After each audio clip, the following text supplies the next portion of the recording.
Yes, guys, how are we all doing? Just a disclaimer, this is the second time we did this intro because I'm an idiot. But yeah, everybody's good. Just to clarify, we've gone with the name Football Unfiltered. We have decided. I think it suits what we talk about. It suits us, and it's quite an open topic, quite an open title to speak about many topics. So that is what we've gone with. Thank you for the suggestions, obviously, but we like that one, so we're going to stick with that one. But yeah, anyway, Andrea, how are you? What have you been doing? Been reading out, watching anything? What have you been doing, mate, in your Yeah, world? yeah. First of all, good to be back. Hello, hello. It's good to be back. Like Yeah, man. the great Liam Gallagher sings, that song has gone absolutely berserk, after the becoming the opening of their reunion concert. But yeah, I'm good, man. I'm good. Glad to have another one. Like we do basically every week, talking about a lot of things. And yeah, I've been reading a lot. Yesterday, actually, as you can see now, I'm in my office, not at home this time. But yeah, 5 books arrived. Guys, very quick disclaimer. We do chat for about 6.5 minutes about nerd stuff and history. So if you want to skip that, please skip to 7 minutes, 15 seconds, and then we get into the deep football chat. If not, enjoy. All books apart from one, which is a book on the history of Argentina. All the other 4 Nice. ones are on football. There's also one about English football called Vintage Football. 30 games in Italian, of course. 30 games that define the FA Cup, and it's good. I think the picture on the cover is like I'm not gonna be specific, but it's that Interesting. specific that iconic picture of Vinnie Jones and Paul Gascoigne.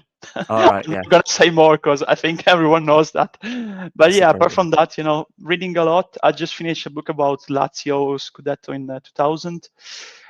Started one actually an history one about it's called Israel and Palestine. History beyond propagandas, because it's really neutral, and I really want to get that perspective. He gets both sides point of views, and it's really informing. I think it's good to get you informed, get informed and know more about situations and generally. So that's also why I bought that book about Argentina, because I'm really interested in the recently. But yeah, on TV, been watching a lot of football, of course, in the international break. Yeah. Italy, uh, and also series. I recently finished one called Yossi, the Regretful Spy on Prime Video, set in Argentina, of course, too, because I'm really interested in that specific part of history. It's about a spy infiltrating in a specific community, Nice. Jewish community, actually in Buenos Yeah. Aires. Yeah, been done by Prime Video recently. Yeah. And you've Oh. been reading a lot, I think, as Well, usual, yeah. watching a lot. Watching not actual real important history, but made up history from authors and geniuses, we call them, because they're very smart people with great minds. But yeah, I've been really listening and watching videos and listening to audiobooks of A Song of Ice and Fire, the world George R. R. Martin created.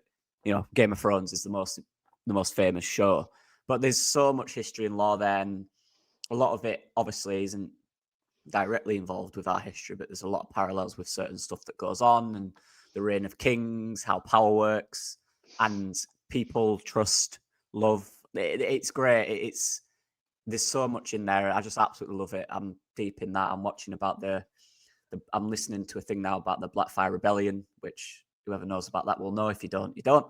But love it, man. There's a new show coming out in January. A new show in the world's coming out, A Night of the Seven Kingdoms, which is great. So I know it. I know what happens in that because I've already read the thing, but I I, still I want to watch don't, it. I don't, Yeah, because Andrea you actually know my hasn't. secret now.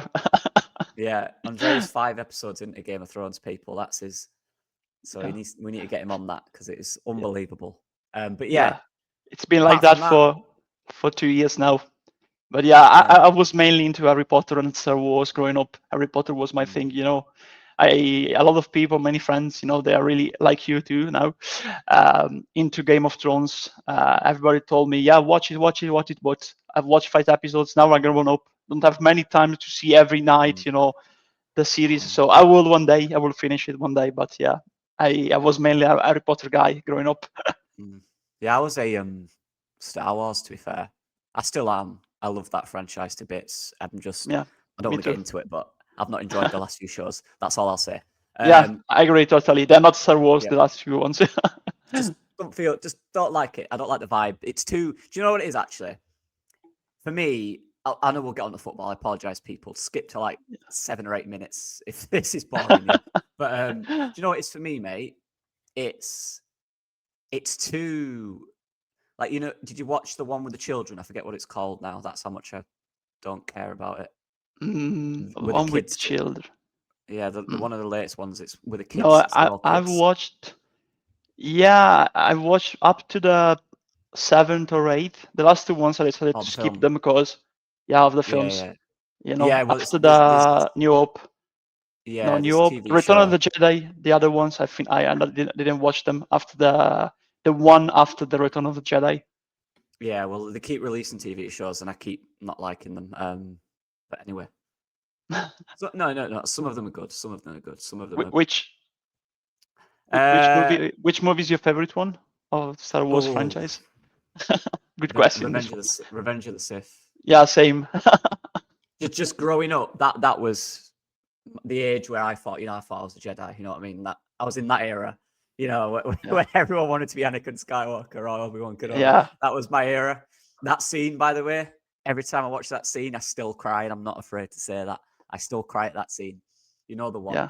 You know the scene where they fight. Yeah. Yeah, the fight on Mustafa, you know, yeah, you were supposed to be the one destroying the seats, not join them. But join them. Yeah, the turning point for me is execute Order 66. Oh, mate, shivers every time I hear that. Every single time, crazy. And then the bit where the stormtroopers behind, the clone trooper, apologies, the clone trooper's behind Yoda, and Yoda senses it, and then it's like, oh no, even Yoda's face, his heart is broken, you know, his heart hurts. Anyway, we could talk about that for hours, honestly. But yeah, football. We're going to make this quite psychological in a way, this episode, which I guess works when we're talking about Game of Thrones and stuff like that, because it's very psychological. So what we want to talk about, there's a speech from Almeyda, sorry, who is currently the Sevilla manager, obviously, who played for Milan. No, he played for River Plate, Lazio, Parma, Inter Milan. But mainly he's best known as a legend at River Plate. Of course, played for Argentina under Marcelo Bielsa too. But yeah, Sevilla too. Now he's managing them, but he also played for them before signing for Lazio. Yeah, then he went Lazio, Parma, Inter Milan, and Middle East, I think too, and then back to River Plate in Argentina. Yeah, finish his career. He's had a long career. But the topic that I want to speak about, I'm very interested in, is pressure. What does that mean to a football coach? What is that? What is pressure? How does that affect you as a person and as a coach? And how can you, as a coach, relay pressure onto your players? Because it's always something that is so interesting to me in football. Like this whole narrative that, and I guess I'm giving my opinion now, that because they're footballers, they don't have problems, I think is insane. And I just want to start before I'm going to read the quote, and you can translate, obviously, Andre, if it isn't perfect in the English translation. But I was speaking to someone a few years ago who used to play in the youth ranks of a professional football club. And he said, when I was at uni, and he said, it's the loneliest place. When you're 17, 16 years old, most of the time you've moved away from your family who can't afford to live with you. They have to stay where they are. Say you've moved up north from London and you're put in this apartment. You might have a roommate, you might not. But you're in this apartment suddenly surrounded by none of your friends, none of your family. You don't know anyone. You don't know the area. You can't do all these things because you're a footballer. You're on a contract. You can't go out after this time. You can't do this because you'll get injured. So you can literally sit there by yourself in this room for hours and hours just playing video games or watching films.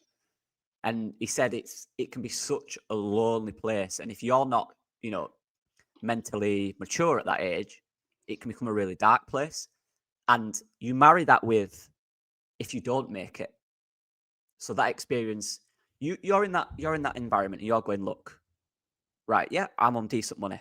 I can't spend it on anything right now because I'm alone, I'm by myself, I'm in this apartment, I can't drive yet, you know, clothes, doesn't matter, I'm learning staying how in to this manage your apartment. finances. Yeah. Yeah. That's another side of it, you know. But you're in that situation and you're doing this, you're sacrificing being away from your friends and family to, and I guess you could say even if you go abroad as well, this is even bigger, right? You're sacrificing all that. But then what if at the end of it, it's not worth it and you don't make it? And then suddenly you're not a footballer anymore. They're the people for me that I don't think get enough protection. People that have moved or been through the youth ranks and then suddenly they're shut off. You're not good enough, goodbye. And then you're in a situation where, I don't know, for example, you could have been at the Arsenal Academy, right? You could play for Arsenal in 2 or 3 years. That's in your head ever since you've grown up. And then at 19, no one wants you. You're playing non-league. That mindset change for any young person or any person is so vast. You know, imagine I woke up tomorrow, or you woke up tomorrow, Andrea, and everything you're doing, you're told you're not doing that anymore. You're going to move over here. You're going to be on minimum wage. You know, your family out with you. You're not going to achieve your dreams anymore. They're gone. Forget about it. Start something new. That mentally, it'd destroy you, wouldn't it? It would me. That'd be horrible. I'm trying to envision where, and we'll get into the quotes in a minute. Sorry, I'm just chatting. I enjoy No, stuff don't like worry. It's good, actually. I'm trying to like envision what would I do in that situation. Now, for me, I always wanted to be a footballer. Never good enough, but you know, to be a good footballer that gets paid, obviously. But I remember when I was, wow, how old was I? 14, 15? I was at Halifax Town and getting told you're not tall enough when I was a winger is, for a 14-year-old, is brutal. I remember because you went into it was like you went there a few months. We played some friendlies. It was good. I enjoyed it. Played a lot of football. Really enjoyed the experience. And then you get ranked A to C, A, B, C. A's, you're through. B's, they're going to watch you. C's, you're letting you go. When I went in there, I went into the room and the coach just sat in front of you with my dad next to me. I sat there going, I think I can get a B. I think I've done all right. You know, I don't think I've done great, but I think I've done quite well. You know, I've done quite well. I've got a few assists, you know, stuff like that. Done well one-on-ones, take my man on. Yeah. I sat there and the coach said to me, we like your ability. We think you're a good player. We really do. Technically, you're really good. Obviously, very quick, but you're just not big enough. You're not tall enough. I'm 14 and I'm a winger. And he said, so for that instance, we're going to give you a C and move you on. And I sat there and went, wait, what? It suddenly dawns on you that how brutal this sport is. It is brutal. For a 14-year-old to get told, I'm not centre back, by the way, Andre. I was a winger, a little winger, a tiny little winger. Yeah. Still am, you know, still tiny. Not a winger. I don't play anymore. But to get told at 14 that you're not big enough is, and then after that, I'm gone. Now what? What can I do? You know? Yeah. I'll be honest, at that moment. It was talking about 2007, 2008, around that time, yeah. Yeah, around that time, yeah. At that moment, I remember I went home, I cried, I wasn't myself for weeks. I fell out of love with football in terms of playing for a little bit. And then after that, you know, there's a few other times as well. And my heart was never really in it. I love playing it. I still do to this day. Whenever I'm coaching, I get there a little early and kick a football at a goal. There's not a better feeling. I love it. But the competitive side of it and the brutal side of it and that side of it where you've got to let players go or tell them they're not good enough, I'm not looking forward to that as a coach. I hate that side of it. Knowing what that felt like as a 14-year-old boy is horror. Luckily, and this is luckily, I had a lot of good friends and family around me at that time. So I was fine. I went out and played with my mates. You know, I'm a young lad. I get on with it. But then obviously in the future as well, you know, I can't play now because of my body. That's heartbreaking when you're running and your legs don't feel right. You know, they're tight, they're aching. I've got sharp pains up my shins. stuff like that can stop people playing injuries. That wasn't me. That just, I wasn't good enough. But there's so many reasons why it doesn't work for people, and it's brutal, mate. It is brutal, and I'm sure you'll know from working in the media, you've probably working around the football team, you've probably seen players that have been told to leave and how that can affect individuals. Yeah, I was thinking about two specific situations, that can mirror partially what you've experienced, because I've played football too since I was 6 up until I was 13, 14 years of age. So very similar to the time you got told that specific thing by Halifax Town. I grew up in this grassroots club called Reggio Calcio. Basically, they were not affiliated with Reggiana, but the best players all went there. We had 2 teams, and I remember every time, the players from the A team, basically, they all acted like they were superstars, even as kids. And the parents are very important. And I was, like you said, I'm glad, not lucky. I'm glad that you had your family around you in that specific moment, because family are important, to keep you grounded, to be with you in specific moments when you grow up as a person, as a kid, as a player. Because I remember that A team that we had at Reggio Calcio, every parent, used to hype their sons so much, like they were like Real Madrid, and some of them eventually, every one of them, oh, my kid is going to go to Reggiana, he's going to get signed, by the academy. And when they didn't, those players came to the B team and they acted like they were like David Beckham, but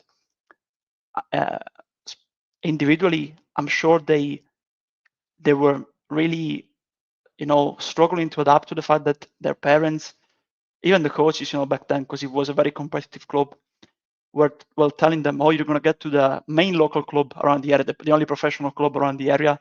And eventually they didn't get there. And they went from the A team to the B team at the grassroots club. I was always in the B team. And ultimately, the good part of that was, that we had a lot of fun. Yeah. But also, I remember that growing up, because my father, of course, he played up to the fourth year of Italian football. I even had an offer to go to the second tier, but unfortunately, because of hernia back then, I had to stop football and another injury.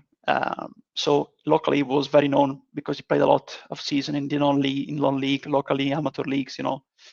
So every time people, and also my grandfather played football, my maternal grandfather, and both of them played as centre backs. So every time I always wanted to play as a midfielder, because I didn't like being a centre back. But every time the coaches, because of my father and my granddad, they always put me in centre back position, and I didn't enjoy it. Honestly, I had to change the club when I went to another grassroots club when I was 12. I played 2 seasons there before switching to tennis and then basketball. But I remember finally I'm enjoying myself. 11, 12 years old, I can play in midfield finally. And I really enjoy myself because that's what I play best for my capabilities. And I remember, apart from the competition growing up of seeing always that A team, with the parents always hyping up. And when we played against them, because the 2 teams were even facing in the league, they always scored 7, 8 goals. And some of these parents were chanting to us like, we are the champions, like it was the World Cup final. And I hate that, to be fair, as a kid, because it was for me like they are humiliating us. And their kids are they are consequentially humiliating us because they are mirroring what they see from their parents, in the stands. But I was lucky too when in the final stages of my small career, to me and other 3 players from my team to do 2 summer camps with Inter Milan in Tuscany. So a full week away from my family, first time. And all of us were in the same room. We shared the room in this concentration. Basically, it was like the training camp. And many of us, the first training camp, I really enjoyed that. The second one, I was, I think, 12 or 13. I cannot remember. It was 2008 because there were the Euros in that specific summer.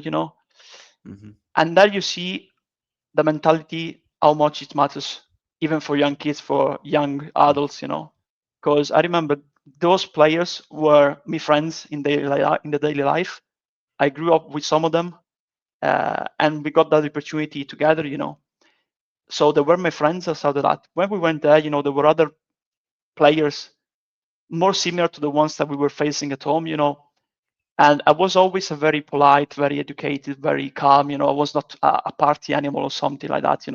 I didn't. I have never looked to someone from an higher perspective, from a higher moral ground. And so many people didn't like that side of me. So I remember I really wanted to get home when I was there that second time, because even my friends, because they were like influenced by the people that you get to meet there, the popular ones. So I was really calm.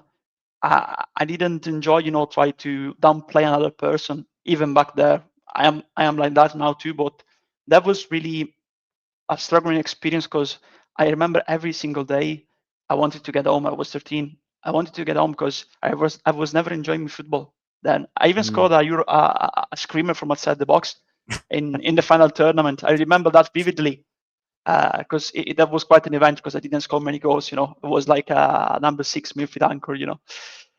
But yeah, I remember. It's so important to have the right people around you, even there. And I remember even the coaches, different times. I think so. Maybe the thing that happened to me, like having people like trying to downplay me because of my character, of my mood.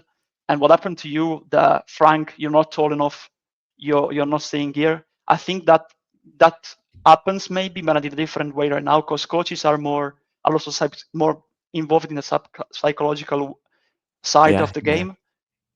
So seeing that there's harmony in the team and certain lines are not crossed, and even when you need to talk and tell a player you're not staying because of these reasons, there's also, I think, a different way to handle that right now. I think back then there was no training for coaches, specific training and a specific focus on psychology like we have now. So I think looking back like you did, that leaves it all on you. I even switched sports, I went to tennis, and after tennis, I went to basketball. I still kept playing futsal 5-a-sides, even won the school tournament in high school, but that was different, because it was with my friends, and I really enjoyed that. Yeah. My dad used to say it to me all the time, and every single coach said it. But when you're in it, you don't realize, and that's enjoy it. Yeah, My dad exactly. used to say it to me, and I used to hate it when he said that to me, because like, this is a joke. I want to play football. I want to be serious, but it's right. Why are you doing it if you don't enjoy it? What are you doing it for? That's pressure on yourself. That's the biggest thing for me. What I hated was I knew I always put more pressure on myself than anyone else could on me, because I wanted to achieve something that was, let's be honest, probably not achievable. But in my mind, because I was in football since I was 5, 6, and I used to play every day, every single day. All my mind was set on was I want to play for Leeds or I want to play for England. No matter how far away that is, since I was a kid, that's all I wanted to ever do, ever. Nothing else ever came to my mind, genuinely. That's all I wanted to do. So when it gets to a point where you're kind of like 19 and you're at college at uni or college, 16 to 19, and you're going, I'm not even the best player in this college team. That's when it's hard, I think, because that's the age where you're realizing, right, soon I'm going to have to get a job in and drop this football. Because when I'm at college, and I love my time at college, really good time, really good coaches there. Kevin Donovan, I don't know if you know who he is. No, I don't. He's a Leeds fan, so I don't know. He might not watch this. I don't know, but he was a great coach. He was the one that made me into a left back, and I think probably my best position. I hate playing left back, but my point being, I was one of the youngest there in my first 2 years, so some of the guys were a lot old, 2 or 3 years older. So physically, I didn't have it. So he put me left back, and it worked. But what I'm saying is, like, I loved that football. I loved it because the training was good, the coach was good, and the people were good. And everyone there wanted the same thing. We were all in a situation where we loved football, but I think we all weren't sure if we could play at a higher level. So everyone was kind of in the same situation. And it was every day. We played every day. We trained Monday morning before college, Tuesday morning before college, game on Wednesdays. Thursday, I had training for my local team, Brighouse. Friday, we had college training. Saturday, game for Brighouse, or Sunday, depending on what age group. And then one of the weekends was Leeds. So 6 days a week, I'm playing football. And on the side of that, I go out with my friends and play football. Good times, college. though. Yeah, great times, mate. I loved it. So that is everything I was doing. Every single thing, every day was football. And when you get to that age where you're kind of like, right, yeah, this isn't happening. Yeah. And then your brain's like, now what?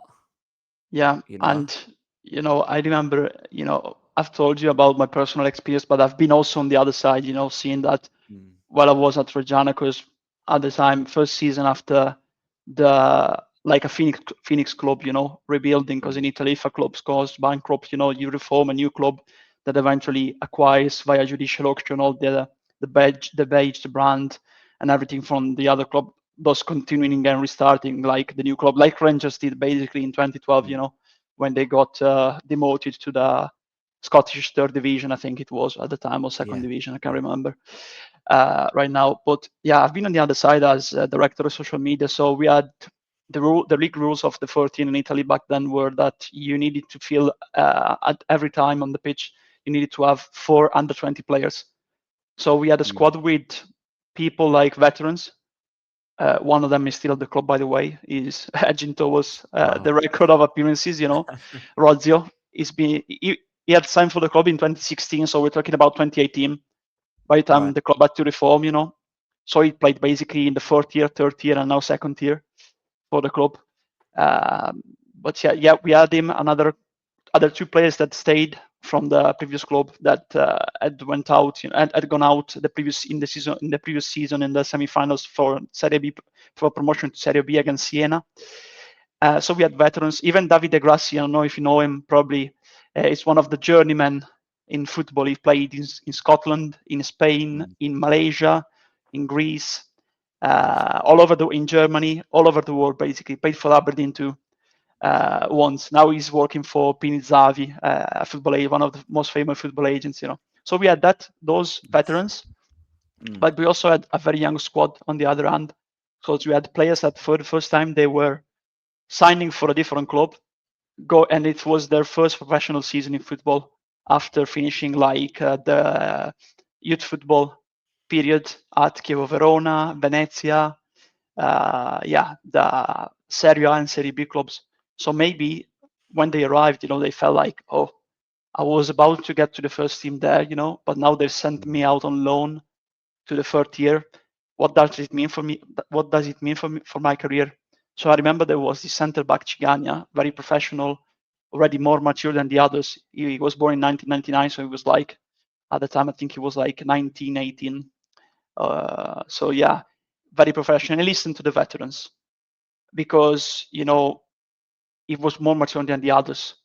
So he lived, I think, on with other 2 players that got influenced by him. They were living in the city center in a flat rented by the club. And he was so mentally involved, professional, pragmatic, that even the other 2 young players that lived with him, he influenced them. And you can see by the way they train, by how they acted outside of the pitch, they look like young veterans, Then we had other players, like signing from Serie C, third tier, of course, that had just gone down one level in the pyramid.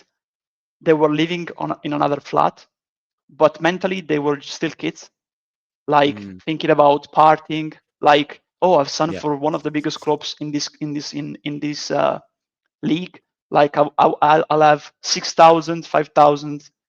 I'm at a big club. They used to play in Serie A at this club. I've made it already. Like going out of an academy or even dropping down a league, but to sign for a big club, a club they used to play in Serie A in the 90s. So they acted like, oh, I've made it. Like thinking about girls, like partying. And that's the line, like I remember Cigagna, for example, good influence to his teammates, even to the people that live with him, good influence. Others, like they badly influence each other, and eventually, they didn't know how to handle it. And some of them, don't even play anymore. And that's the difference, how much mentality and psychology means, when having not just good coaches, but also the right people around you when you are a young player. And I remember like we signed this young striker, Italian British actually, as double passport, Giordano John Bardeggia, because his mother is from Sheffield.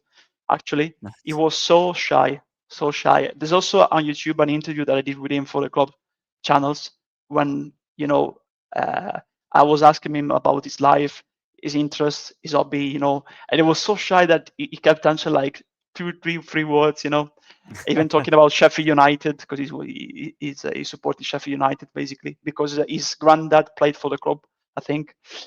But yeah, he was so shy, but he had people helping him, and eventually on the pitch it got easier for him because he had like the veterans taking him under his wing, and he listened to them. Others didn't. So I remember one that signed with a lot of laurels, a lot of expectation because he had already scored goals in Serie C. He was 20 years old. And in December, he already went back to a lower club in the third year after he signed from the third year in the summer. Third year, fourth year, top club in the fourth year, of course. Our goal was promotion.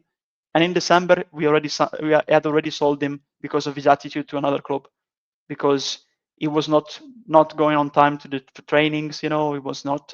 He was having basically a bad influence on his teammates, even in the daily life when they were living, and that wasn't good for the team. So we had to sell him, and now he doesn't play anymore. So it's only down to him and not listening to the people that wanted to help him back then, the veterans in the team. And eventually, he got at like bulls, horning at each other's basically, going at each other's throats, and eventually it didn't work out for him, and he doesn't play anymore now. Yeah, there you go. From someone that had everything. Yeah, like 26 now. He should be 26, 25 now, but he doesn't play anymore. Yeah, 26 should be in his prime. Should be competing in the top leagues. He had the talent, man. So fast. Yeah. It was so fast. And it was like, he wasn't that tall, honestly. We were talking about 8. He wasn't that tall, and he had the opportunity. He was really, really fast. So it wasn't down to 8. Like people told you, oh, you're not that tall. You're not staying at Halifax Town. Yeah, it didn't happen to him, but it was only down to his mentality, not to his body type. So I think the people saying, oh, you're not tall enough, you're not physical enough. When people have the mentality, honestly, now it's changed. It wasn't like that when we were kids, It wasn't like that, I think. Right now it's changed. So I think there's better opportunities because there's a different perspective. But ultimately, it's still down to you, to get the opportunity. Like he was small, very fast, very a dribbler, like Solomon, very similar player to Solomon in a certain sense. Yeah. But he didn't have the mentality to stay focused every time. So he doesn't play anymore right now, unfortunately. Yeah. Yeah, it's right. It's about opportunity as well. Like when that happened at Halifax, that was kind of the only one I could do because my dad worked very hard and he'd finish work and sometimes we'd be late and he'd take me straight to training. If my dad couldn't, I couldn't go further out because I'm young. I can't get a bus. I'm a young kid. I don't know what I'm doing. So it was very constrained to that. So when that's your opportunity and it gets chucked away by a few words, it's horrible. But that's the importance of, and that's what I always try and do, or I'm going to try to do as a coach. I'm never going to tell someone they're not big enough, they're not tall enough. What I'll try and do, how can we make you better with what you've got? Right? If we're at a certain age, say 16, 17, 18, get into men's football, if someone needs to go to the gym, I'll tell them, I think you need to go to the gym. You need more upper body strength. You need more core strength. Right? That's obvious, or you won't make it. I will not say anything and then 3 months later go, right, you're not strong enough, off you go. I will tell them and give them the opportunity to improve. I think that's really important. And like you said, it is different now. I think it's better, but there's still a lot of I don't want to get into it. There's a lot of sad situations where people let go. And yeah, it can turn out really bad. And it's really unfortunate. It's really sad that still happens. There needs to still be more protection and more help. Not even if that's a really, really direct way into coaching or a really, really, because there is for ex-pros now, they go straight into media, got it, boom. What about for young players that have not reached that level? Football is still their entire life. From 6 to 16, that's 10 years they've dedicated. And if they're at a top academy, say a Man City or any full-time academy, that's a full-time program. Crystal Palace now. to then let go at 16, there's no job in the media for them. There should be, and there might be, but I'm not aware of it. There should be a very direct route into football, whether that's they get straight onto their coaching badges and they get put into a local club to coach, whether that's working with children, whether that's coaching whatever, whether that's learning another skill, a different path to maybe a college or a football college or a football university like I went to. For me, there should be a lot more protection and obvious options for people that have literally committed their entire life to football and then get told suddenly you're not good enough. If you can't play, there should be another path that's available to you, or many paths for you to choose from, because there's nothing. And to go from everything to nothing destroys people. And I think it's brutal. But we'll get into some professional examples now. And am I saying this right, Andre? Because I know my pronunciation is terrible. So it's Matías Almeyda. Is that right? Matías Almeyda. Yeah. Almeyda. Right. Good. So I'm going to read a quote from him. Do you know when this was, Andre? I think it was like towards the end of September. He was having a press conference. Then after that, I think they beat Barcelona 4-1.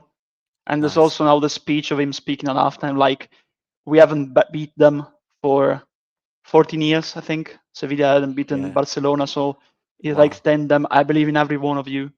I believe that this is like our life.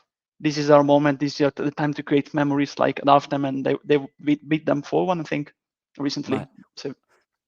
So it's 4 paragraphs. And again, if it's translated not perfect, Andre, let me know.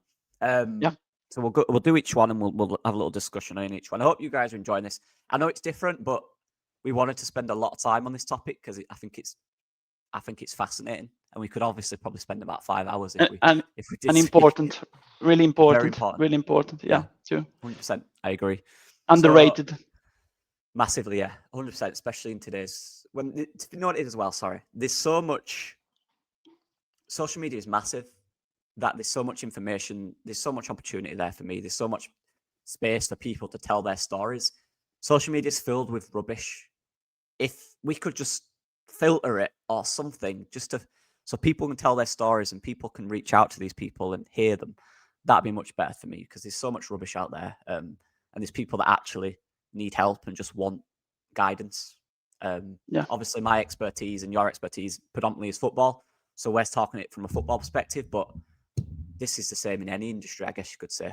Absolutely. But so I'll go through what he said, and I'll start now. He said, I went through 5 years of great suffering, during which I was supported by my family and professionals. I was playing for Inter, and I met with Moratti to tell him I do not want to play anymore. So is that the coach at the time? The president, president of Inter at the time. Okay. I still had 2 years left on my contract at the time, but this was my life. I believe that's a moment every footballer will face sooner or later. That's deeper than you think, because sooner or later, a footballer will have to accept either their playing career is finished or they don't want to do it anymore. Every footballer will go through that, whether that's through injury, through age, which is ideally what you want it to go through, or through mentality, you just don't feel it. So everyone will go through that situation. And like I said, when you're an ex-pro now, there's opportunities for you straight away. Media, coaching, which is good. But for the younger ones, there isn't. That's my issue. There's more than there was. I will say that there is. There's like groups out there that support young players, but there needs to be more. It needs to be known about much more. But anyway, And that's why I became a coach, because of that dark side, that sad part that a footballer experiences when they stop playing. That's why I prioritize players loving football and playing it for as long as they can. Yeah, that bit got me. Now I'm coaching. What I want to do, I want them to obviously improve, develop, but I want them to enjoy football and understand that I was in their place. You know, I'm teaching 6 to 16-year-olds, different age groups. I want, especially the ones that are like 14, 15, 16, they're telling me about, they keep saying to me, our scouts coming this week. I'm playing for this team. I scored 6 goals. Expectations, Good. Yep. But are you enjoying it? Are you loving what you're doing? Some of them will go, yes. Some of them will go, Stop. Don't worry about the scouts. Don't worry about them. You play how you play, and if you're good enough, you'll make it. If you're not, like I said, that's where we need the help for them. But it's so, and I was the same when I was 13, 14. Oh, there's a scout coming. All right, I'll perform today. Just perform, enjoy it, play the game. It's the same every week. Play football, enjoy yourself. You're so young. And I try to tell them when I'm stood there as a 28-year-old, 29-year-old, forgot that. I try to tell them I was exactly where you was, and I didn't listen because I put so much pressure on myself. I stopped enjoying it. I stopped enjoying playing. I always loved training, but when it came to the competitive side of it, the serious side of it, I stopped enjoying it.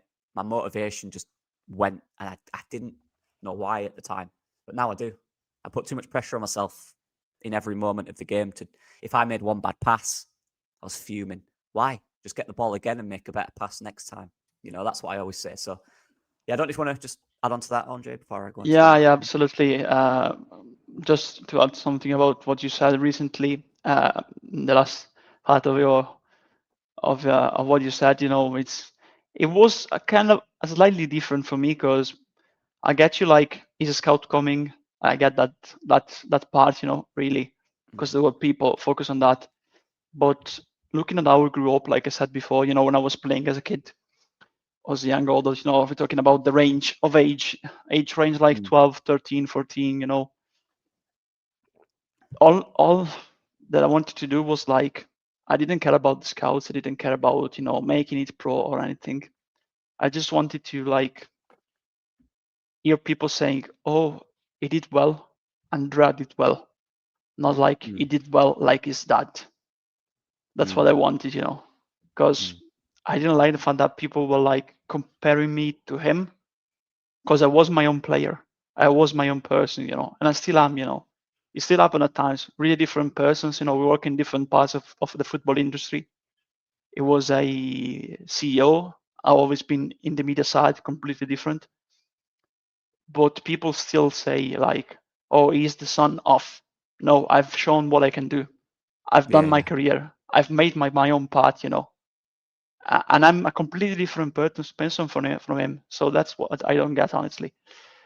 That's it, So the only thing that I care about was like saying, either him giving me some feedback, like saying you did well.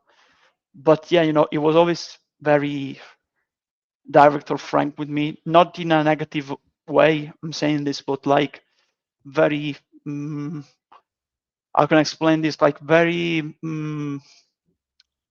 neutral, in a certain sense, like, oh, you did well, but you need to do better, this and that, something like that, That's the way it was. But that's how he is, in terms of showing his emotions. So that's his character. It's different from mine, So all I cared about eventually was like, I just want to make him proud. I just want to show him that I'm different, that I can make my own, that I can, make my own different way. And that, I think, contributed honestly in a certain sense to me not enjoying it too much. Recently, I still remember we were going back from a game when I was 13, and there was this old scout that he knew, because that scout, he was the father of our manager at the time. And the father of the manager, that old scout, used to be, I think, the scout that helped Parma getting Cannavaro, those players, because he was a scout for many, many years for Parma. And he said to him, "Oh, yeah, your son moved well. He reminded me of you in that specific moment." And I kept thinking, "No, not again, not this again." Honestly, so that it's even about the fact of making it pro, but I think it's also about really enjoying it plainly. Yeah. Like, if I have kids in the future, I just and they're gonna play football. In that case, I just hope that they enjoy it, honestly, and that I want their expectation for them. I just want them to be happy, honestly. I just want them to be happy and enjoy what they're doing, because that's the important thing, and I think it's really the secret to making it pro, making it maybe to the next level if there's an opportunity. Because already, in Italy, I see players of 8, 9, 10 years old. Their parents are making accounts on social media to show their skills. Like, Yeah, top player. This is my son made that skill. They are managing the process of their son at 10, 11, 12, It's mental. open to showcase them like they do in basketball in high school, in the US, Yeah. to showcase them at that age to a bigger club. And it doesn't help all that attention and pressure on social media for young kids, basically. It doesn't No. help. Absolutely. I agree, and look, I hope they do make it, but I guarantee most of them that do these accounts for their kids won't make it as footballers Yeah. because that is insane. Their brain, their kids, whether that's football, school, they feel Yeah. pressure. This is what I always try and tell them: stop worrying. The parents will come up to us in sessions and say, "Is there any scouts coming?" I want to go because they're in Manchester. They're all about City. They want their kids to go to City, and I'm not going to tell them this, but I want to go. Your kid's not even the best in their group here, and this is not an academy. You pay to come here. We Yeah. coach Absolutely. them. Stop worrying about City. Let's get your kid enjoying football, improve them technically, and actually do it so they can pass a ball 5 yards before we worry about City. I find it crazy that there's this much pressure. And Andre, these are 7, 8-year-olds. I understand it. Yeah. Parents want them to do something great. I get it. I fully do. I really do. But as a coach, I've got to. I'm looking at the kid and I'm going, why are they thinking about City? They're so young, they can't even kick a ball properly yet. That's the focus before you worry about City. Yeah. That's one And thing that we found. yeah, and even you talk about this thing of parents, asking about City. It reminded me honestly of the perfect example of the two cases that we're talking about. Jimmy Grimble, the movie. That's a perfect example. I don't know if you've watched it. Is the I don't kid think that so. eventually, he gets scouted playing for this side, in Manchester, and Never that's seen that that's the actually. peculiar thing. Yeah, it's like a cult movie here in Italy. It's a British movie, by the Oh, way, but it goes famous here in right, Italy. I don't know why.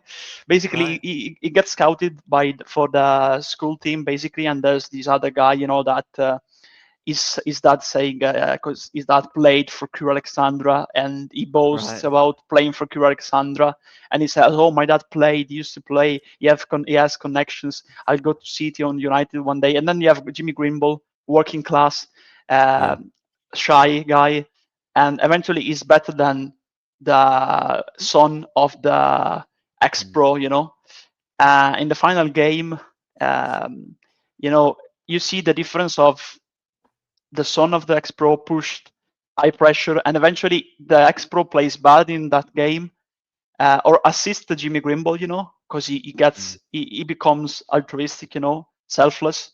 It was really, individualist before. It was really talking about individual plays before that final school final, basically. And his dad snapped, in the stands, like, "Well, don't pass the ball to him. You're the one that's gonna make it pro. You're the one that will go to United, Yeah. to Man United." And Jimmy Grimble, very shy, are working, caring about his teammates, have a difficult situation at home, working class, and he plays brilliantly in that last game, And eventually, a scout of Man United arrives to him, and when he's about to speak with him, the ex-pro and his son arrive and like, "Oh, you are here about my son playing for United, right?" And he said, "No, I'm here about Jimmy." And he said, "I'm here, Jimmy, to make you an offer to play for Manchester United." And he said, Love Jimmy that. says, "No, I have received a better offer." And the scout says, "What better is out there than Manchester United?" And Jimmy replies, "Manchester City." And that was when they were like. When they were like still at Main Road, with Yeah, yeah, playing yo-yo between second division, first division. So that's really good about Jimmy eventually making it, rather yeah, than the other one, because the other one was like, "My son is great, he's yeah, gonna make it. I have connections. You're gonna make it." When their son, and the son eventually, he wasn't enjoying his football. The son. While on the other hand, Jimmy Grimble just enjoying football as a way to yeah. as an escape from the difficult Escape. situation at home, and eventually Yeah. gets there, working hard with his character, caring about his teammates, listening to his coach, to his school's coach. Very good. Similar to Colin Firth in Fever Pitch. When he has that relationship, with the school kids at the Yeah, yeah. team. Remember when he misses the penalty? The kid in favor pitch, and eventually Colin Firth arrives, and the winning penalty and arrives, and he said, "Don't worry, you played great today. You're gonna play. You're gonna be better next year. Don't worry, we'll make it back." Something like that. Yeah. Those movies tells you a lot. They can teach you lessons. Yeah. Yeah. Well, that's true. Because for Jimmy, it was, like you said, perfect. It's an escape. It was an escape from his rubbish, not rubbish, but his dark, I guess, not rubbish life, but the life that you had as a working class guy growing up wasn't glamorous. It wasn't glitz. My dad and his granddad will tell you, when they were younger, what it was like. Different now, obviously. But yeah, that was an escape for him. That was football was his enjoyment. Whereas for the other kid, football was a necessity. He had to play it because of his dad and because of what he was going to be, what he was destined to be. Jimmy just played it because he loved it, and it stopped him thinking about the other stuff in his life. And that's the joy of it. Like I said, my favorite time playing football was when I was on the park with my mates, just messing about. Loved it. There's no pressure. There's no expectation. You're just kicking a ball and having fun, and you can do like overhead kicks, and people don't shout at you for doing overhead kicks and stuff. Football's a freedom. It is. It's a freedom. It's a beautiful thing. I love it. That's why we made this podcast. That's why we both love football. It's a freedom. It's whatever you want it to be. And that's changed for me, and I'm sure it has for you. For me, I want to be a player. Now I really, really want to be a coach, and I'm starting doing that. So yeah, I'll get on with the quotes as well. Otherwise, this will go on for 2 hours. Yeah. Vamos. I'll read the next 2 paragraphs, Andre, and then we'll finish it. All right. Yep. And then he said, because 95% of footballers, the day they stop playing, never get a phone call again, which is obviously what we've spoken about before. Sometimes they call you for an interview, and all those friends you have had are gone. While you're playing football, you're like a bank. You keep lending. Everyone is waiting. They are friends of the star, in quotes. And I experienced that firsthand. I was a friend of Maradona. Even the best... Sorry, I can't read. 1 minute. Let me get my dyslexia's kicking in. 1 sec. Right, I'm good. Even when the best went through the same thing, talking about Maradona, if it happens to him, it can happen to anyone. That is true. Obviously, he had periods in coaching as well, right? But wasn't there a big gap from when he finished as a player? Yeah, absolutely. So yeah, what he's saying was, look, even the best players didn't necessarily have that path, have that protection, have that help. You could argue, with people like Maradona and other characters, they're quite hard to help at times. I think we can all accept that. But even within that, if it can happen to him, it can happen to anyone. If he can go through that, everyone can go through that. I dedicated myself a lot to helping former players when I was in Argentina, trying to support them in some way. I worked hard on this, even when I was with the teams. That's why when people talk about pressure, I say, guys, pressure is something else. Pressure is having everything and then having nothing. Pressure is being lying on the ground like a dog and nobody understands. They tell you, what's your problem? You have everything. That's what we were speaking about before.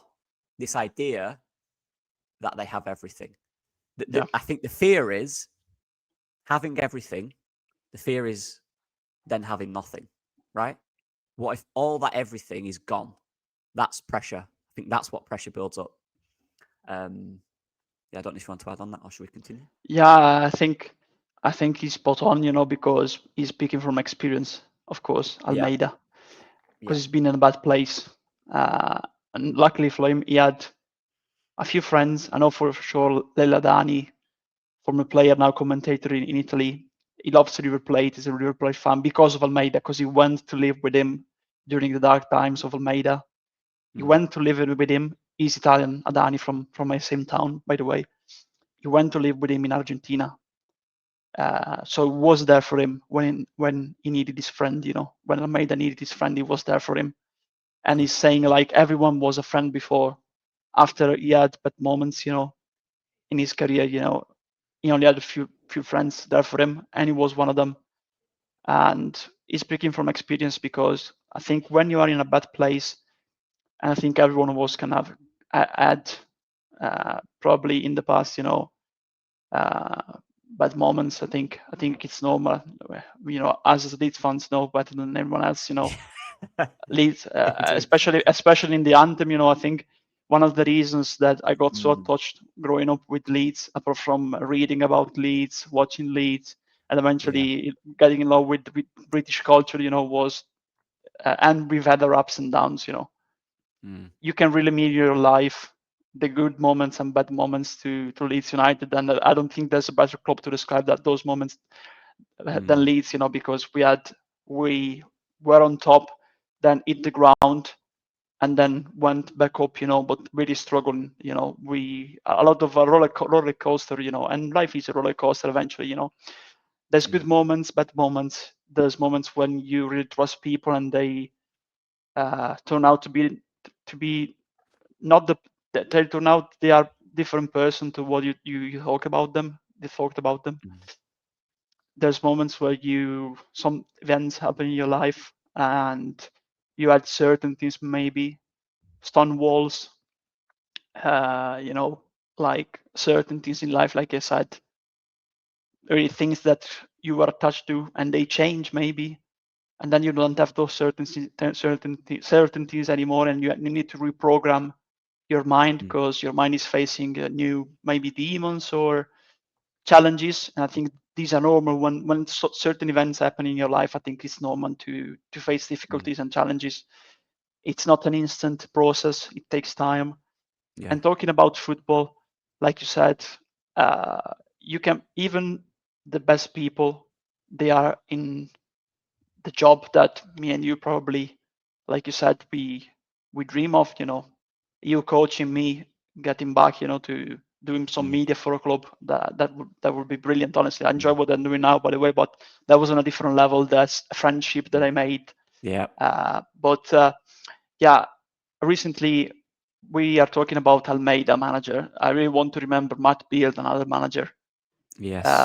That he was the first manager that got me into women's football. To be fair, because I really got to watch it after the 2019 World Cup, and that was around the time, it really got an interest in me. And there was only one series covering the behind the scenes of that, and that was Britain's Youngest Football Boss on YouTube, BBC series about Seen it. Good. Yeah. West Ham women, and he was the manager then, and you can see how important and vital and crucial it was for his players, like Alicia Lehmann, now very famous, of course, for all the sponsorships that she has. But back then, just a girl, from Switzerland, moving from the tiny Swiss league to England, barely speaking any English, so important. Even Mm. Liane Kieran, very shy back then. If you follow women's football now, you see that she does a lot of interviews, and she speaks very differently to what she Mm. did back then. Very shy, but Matt Beard was there for every one of them, believing in them, Mm. listening to them as individuals, not just as players. He was there helping them in everyday's life. And Yeah. unfortunately, he was facing his own demons. He was facing his own demons, despite being a person that was helping a lot of people, because he was a Mm. really caring person. And I remember when, unfortunately, that happened. His premature departure. Was really a tragedy. I remember the tweet of his son saying, Yeah. please Yeah. speak," because I think Yeah. is important now, and I think football clubs are really getting there. Because there's the game is growing, and every club has a psychologist now, basically, for the first team and even for the youth teams too. I remember because apart from the football one I did in 2015, 2016, I was the team manager of the youth teams at Mm. Pallacanestro Reggiana, the main basketball club here, playing in Serie A the first year. We had just lost the playoff final the season before, so Mm. we barely missed out on winning the Scudetto, basically the league title in Italy. And that season, the first team eventually got to the final again against Milan. I was in the youth teams, and I remember there was just one psychologist, but she was like visiting the teams Mm. once in 4 months, maybe. Yeah. She wasn't. and because she was living in Fury. We're talking about 2016, a very different region, in the northeast. So like 5 hours by car from here. Right now, I know that every professional club has a psychologist for the players, for the staff, and for his employees too. And they are starting to do that. In England, they all have it basically. In Italy, I'm not sure. They have one specifically even for the youth teams. And even for the women's team, I think it's important because remember when that player, Skylar Sky, I think, 16 years old, she signed for, I think it's Queen's Park or Queen of the South, maybe, in Scotland. Mm-hmm. And they made the video, the announcement, she, of course, was suffering from acne, but people really absolutely blasted her, they insulted her for her appearance. Horrid, and she needed all the support there, because I think it's important to have a person that, of course, is no psychology, but also knows how to face the threat, because it is a threat right now of social media. Because social media are a great tool if used in the correct way. If used by the wrong people, they can really harm people. They can really do. Unfortunately, they can really do. 100%. Yeah, it's brutal. And this is, bringing it to Leeds. This and not obviously not at a deeper level, but I've seen stuff in this international break criticising Aronson for his Leeds performance. We're in the middle of an international break. Why is your energy on criticising a Leeds player? It's mental to me, because whether they see it, their family will see it, their siblings might see it, their mum might see it. That's going to make them resent the club and the fans. There are players, if they've done wrong, refusing to train, for example, they deserve criticism. They do. If they performed wrong, if they're not performed well, criticize them. But criticism isn't saying, this guy's terrible, he's the worst player I've ever seen in my life, he's rubbish, get him out of my club. That's not criticism. That's ridiculous. Yeah, it is. There's nothing nuance about that. If you think the player's not good enough, say it. All right, fine. I just don't rate him.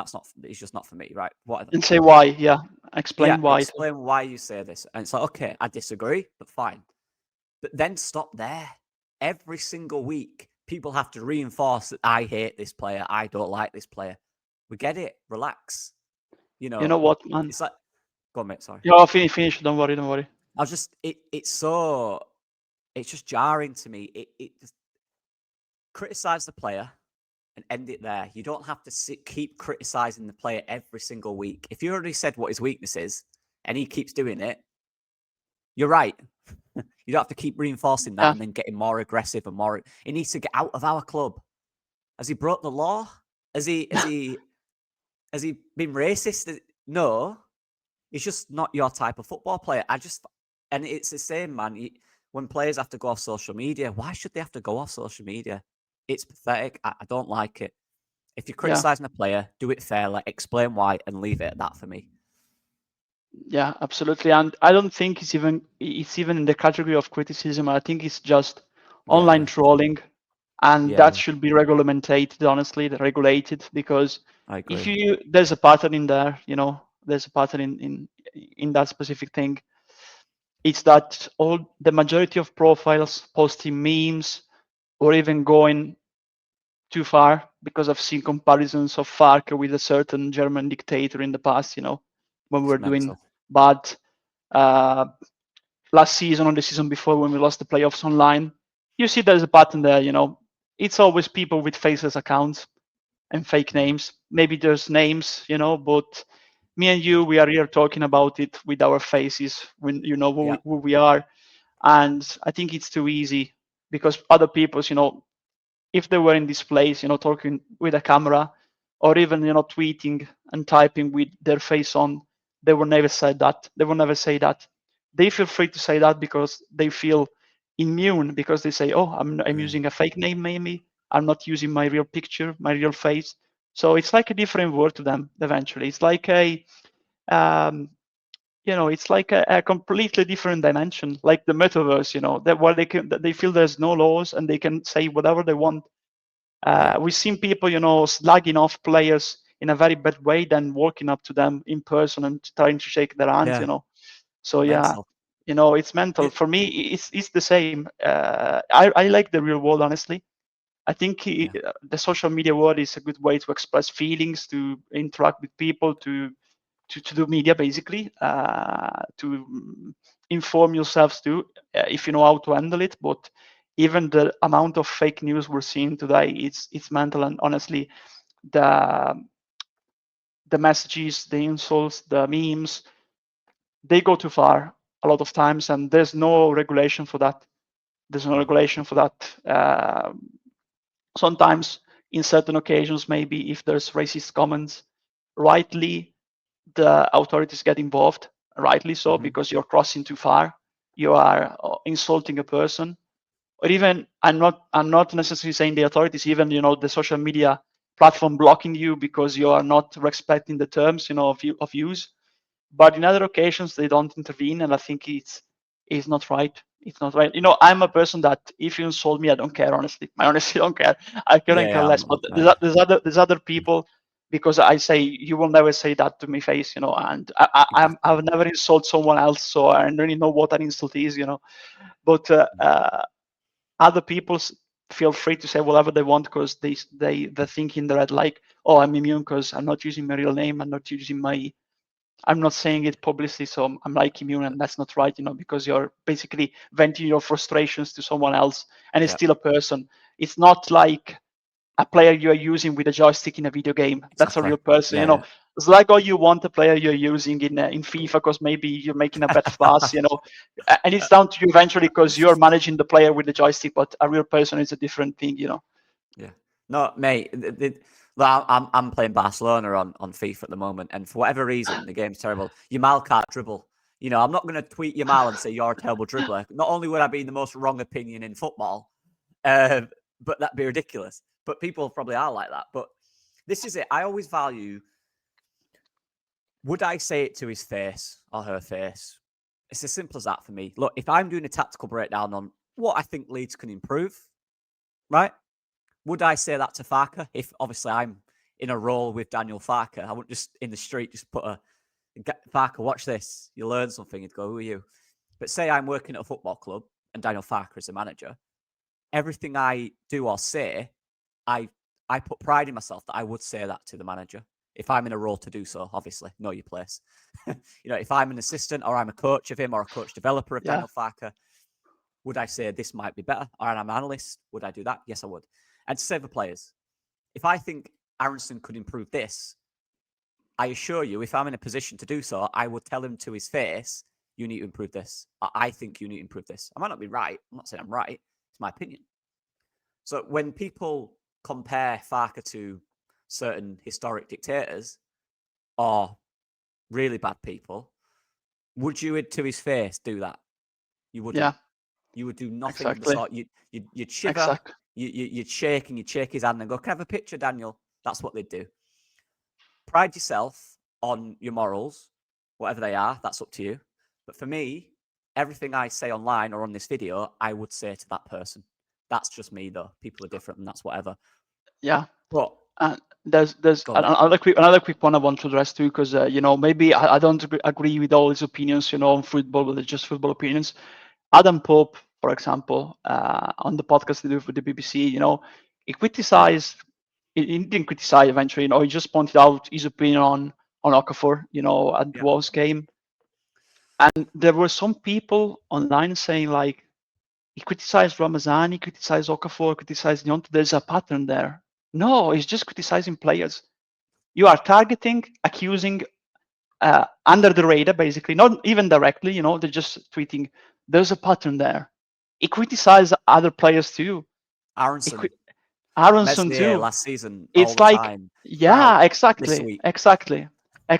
They are targeting a family man, a journalist, a respected one. You may agree or disagree. I agree with certain views that he has. I disagree with others, but it's how it should be.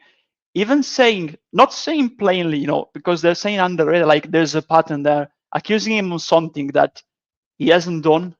It's disgusting in and if you see that we accused him, everyone faceless again. That's the pattern. crazy. That's the real pattern, you know. Exactly. That is the real pattern. It's crazy to me. It's crazy. And look, we're on here. I'm going to speak honestly. Like, anyone can take context and clips. Oh, he criticised this player, this player, and this player. Right. He also criticised this player and this player and this player that don't fit your narrative, but don't show them clips. That's someone is so angry within themselves that they know in their head that he criticises every type of player that he feels is wrong. Wherever they're from, whatever they look like, he'll criticise them. They know that. They don't want to take the time. They're just angry within themselves. They want to ruin that man. It's mental that that's your mentality. It's scary. Yeah. And the fact of the matter is, as a coach who coaches people from, in the middle of Manchester, they're from everywhere in the world. Every background, every religion, every creed. Kids are kids, parents are parents. They're all the same. Yeah. This is what I will say. The parents Exactly. are respectful. Absolutely. The kids are respectful no matter where they're from. The kids, some of them will be naughty, some Absolutely. of them will be good. I criticize kids Absolutely. if I think they need criticism. Wherever they're from, I don't care. Exactly. Parents, I'll speak to the same, every one of them. These people that are criticizing people like Pope do not live in a real world where they integrate other people from other areas. They do not. They live in their own little bubble, which is full of hatred. Go out there, work in the community, coach, whatever you want to do that. And then you'll see that actually most people get on. Most people get on with each other. Most people respect each other. Social media is good at highlighting the little percentage that don't. Most people get on. Like I said, there's parents that they come here. They've said there's a few that have been here for not long. They've been here for a few months, and they want the kids into football. Cool, I love that. Yeah, that's my responsibility. The kid might not speak great English, for example. There's a few that don't speak great English, so you try and adapt the way you coach to help that kid. You know what I mean? The point is, every kid deserves your time. Every parent deserves your time. No one's there to criticize or point you out. We're there to help. If Adam Pope thinks Okafor should work harder, that's his opinion. He's criticized many players, including Aronson, like I've said. Meslier, and we may disagree or agree. Exactly. It's about the person. If you believe the person's a bad person, that's on you. I don't think he is. I think that's mental to even suggest it. He's a guy with an opinion. Watch his podcasts. The people that say this, Andrea, they've not even watched his podcasts. That's the annoying thing.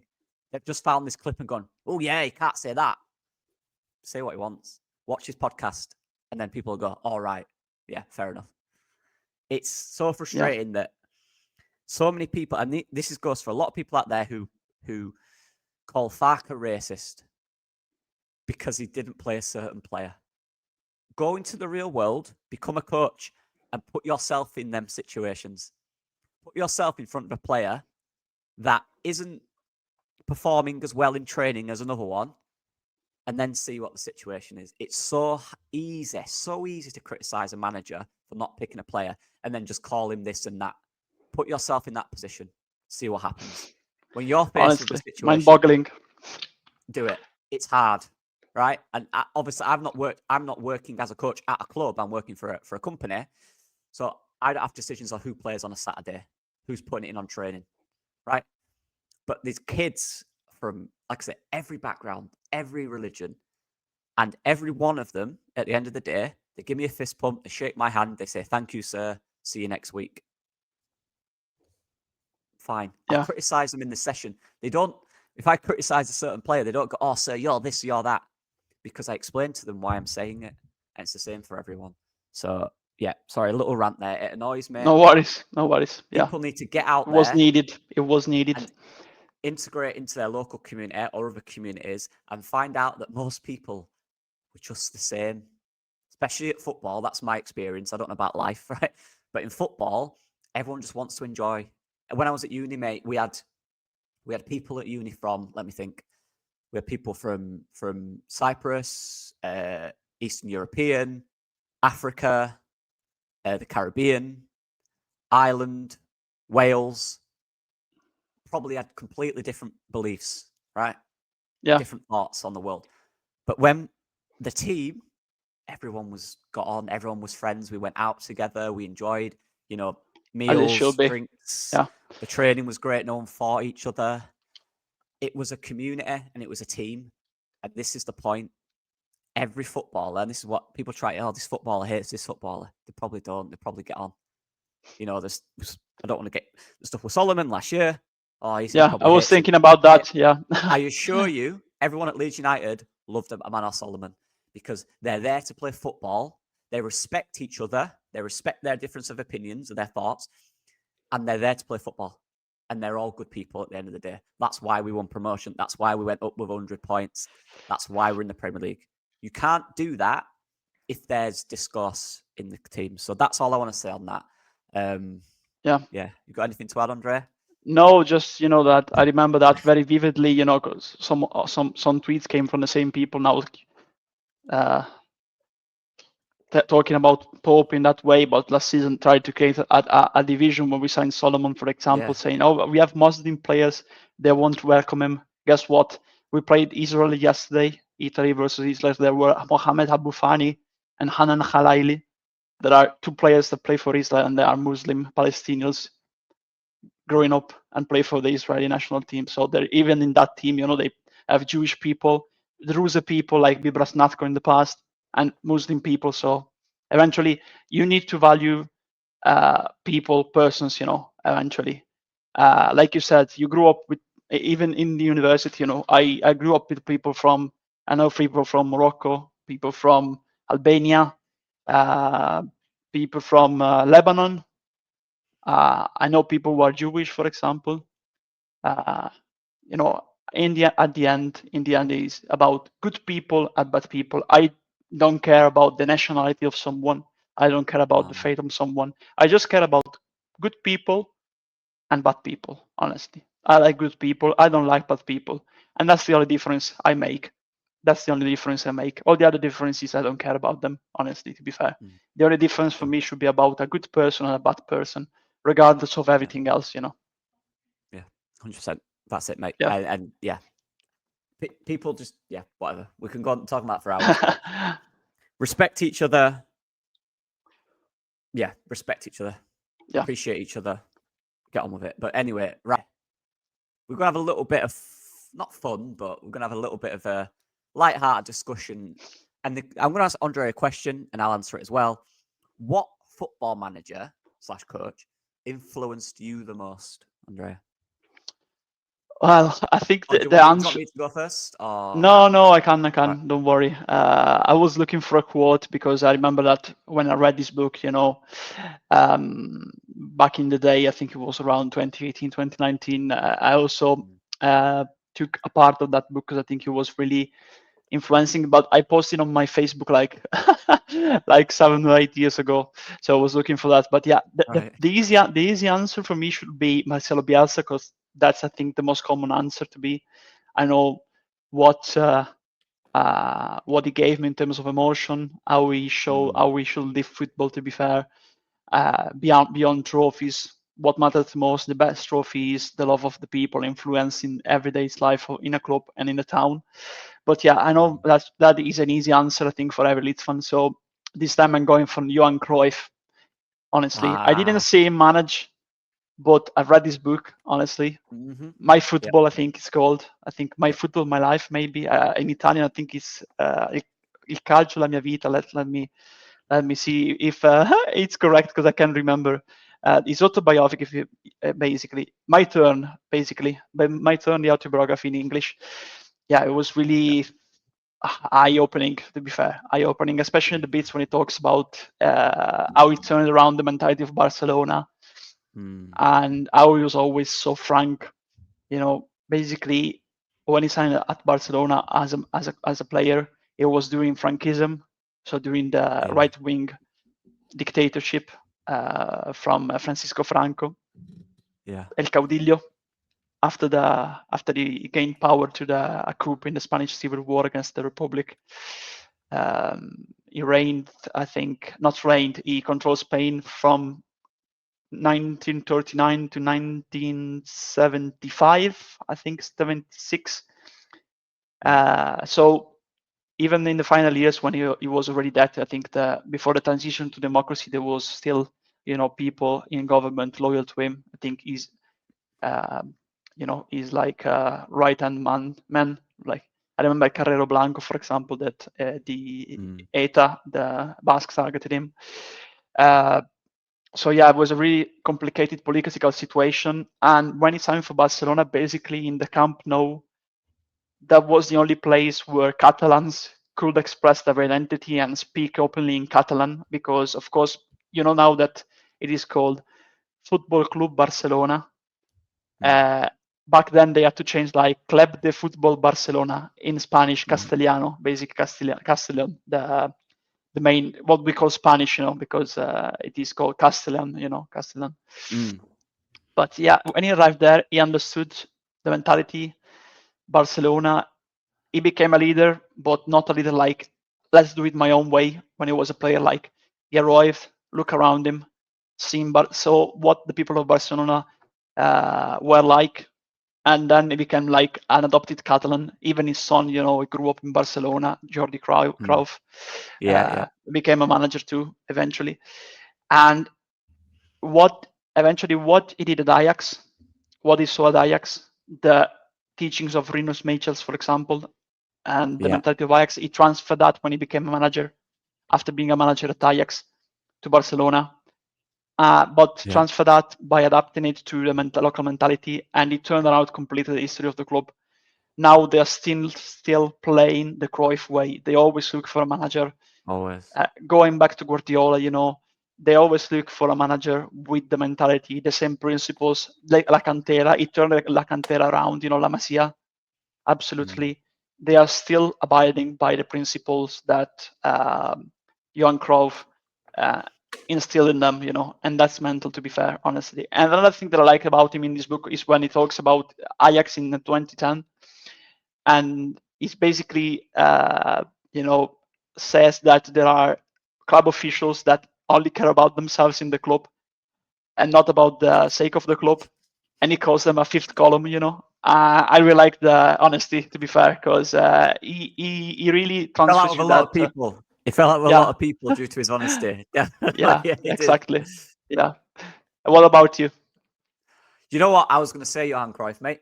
I read that book about 5 or 6 years ago when it came out in 2016, I believe. I read it in 2018. I listened to it. I didn't read it. I can't read.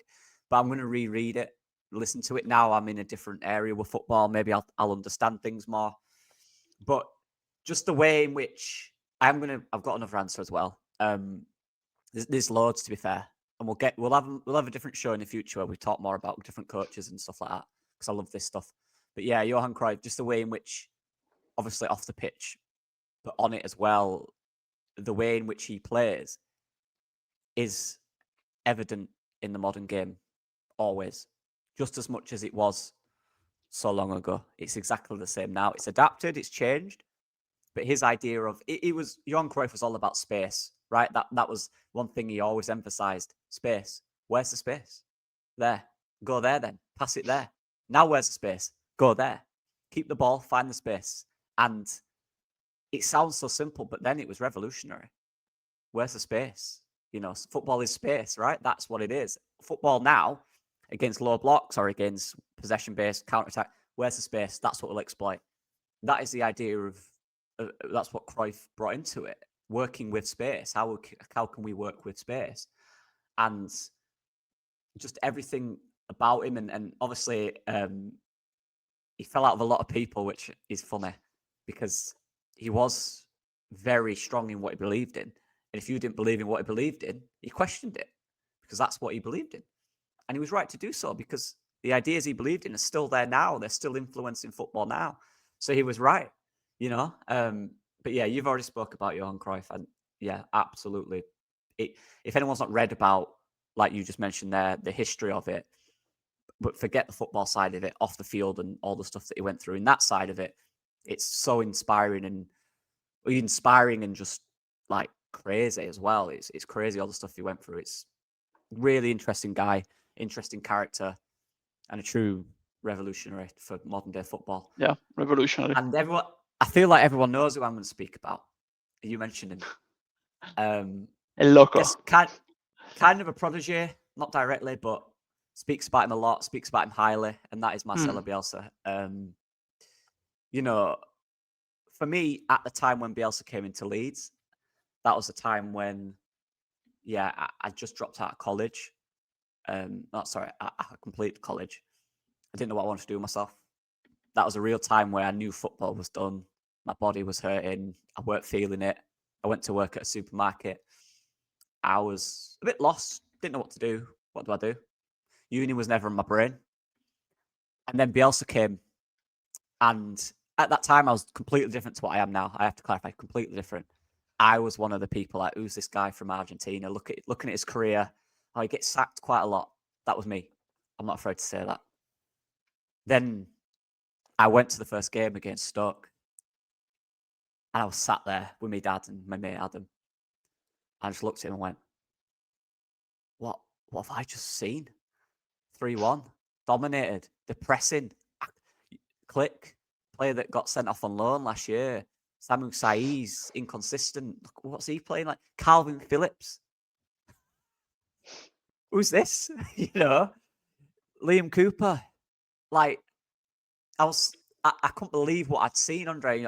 So many years of Leeds been all right at times, then rubbish, rubbish. Decent, rubbish. What I saw, I've never seen in my life as a Leeds United fan. I could not believe what I saw. I kept looking at Bielsa, and he was there doing his little crouch, his little bucket behind him.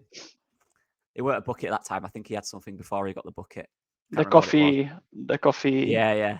It was one bag. of them, yeah. Bag. Thing, yeah. The box thing, yeah. Box, yeah, the coffee box. Watching that game, I'm not joking. I went home and I watched the game back. 2 or 3 more games. Again, I'm going, wow, this football is mental. And I actually started listening to what he said in the press conferences, listening to what he was talking about, his ideas, what he thought. I read into his history and how he was loved at Chile, what he did at Chile, how he was loved there, adored there. Looked into his history at Newell's, how he was loved, adored. Players from the past that he'd had, the things they'd say about him. And I went, oh, wow, this guy's different. Do you know what I loved about Bielsa, Andrea? He wasn't bothered about trophies. Didn't care. I don't care. I'll say it now. I do not care about trophies for my club. For my country, I do. But for my club, I don't care. You should. Yeah. I was waiting for a little. Yeah. Yeah. But for my club, I don't care about trophies. I want to see Leeds United competing in every single game. I want to see Leeds United playing the way Leeds United should play. I want to see them represent the city. And there was nothing better than that when Bielsa was there. Everything was great. His personality was, in his own way, I don't think he knew this, infectious. He's so humble. He didn't take anything for granted. He didn't overreact in any way. He did his job. He was all about doing his job. And that got me into university. I was at Sainsbury's at the time, doing my work there, getting money. I saved up for 2.5 years, 2 years, so I could go to university. Every penny I could save, I did. Because of Bielsa got me back into thinking about football differently. He got me thinking about football, not just liking playing it. Yeah. I wanted to think about it. And he got me into university. He got me there, I'll be honest. Him coming to Leeds United wanted me to further my career in football. I weren't bothered at the time. I just wanted to play. He made me want to coach. He made me want to be an analyst and a scout. He did that just from the way he played and the way he spoke and the person he was. So for me, by the literal sense, influenced everything because I went to uni and then got what I got from there. What I'm doing now is from that. If Bielsa didn't come to Leeds, I might be a manager at Sainsbury's, which is fine if you want to do that. I hated it. But so I thank that man in my own personal way for everything he did at this club and everything he influenced on football. And that's what I love about him, mate. People are all these top 6 fans and they're all bothered about trophies. He had more an impact on me as a person and as a football fan than most coaches that have won their club's trophies. I guarantee that. All he did was install an idea, a feeling, and a philosophy around Leeds United. And look how much we love him.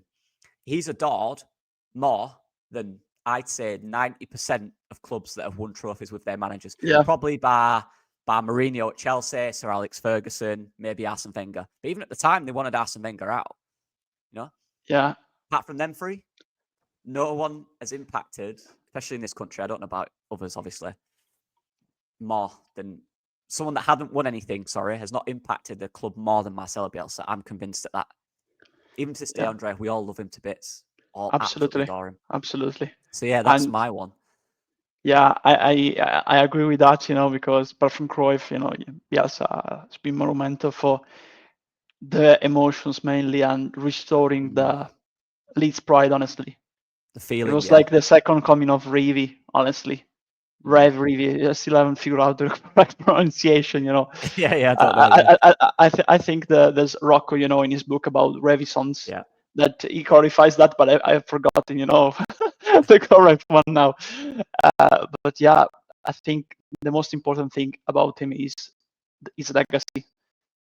And even his legacy, when you think about Pochettino, Simeone, Almeida, Iraola, all the players that after he managed them, they became, even Guardiola went to talk with him, So, but I said that bit about, emotions rather than trophies about Bielsa, because in Italy there's this new school about some journalists, that criticize, for example, De Zerbi, very similar in the way he lives football to Bielsa, and even Bielsa.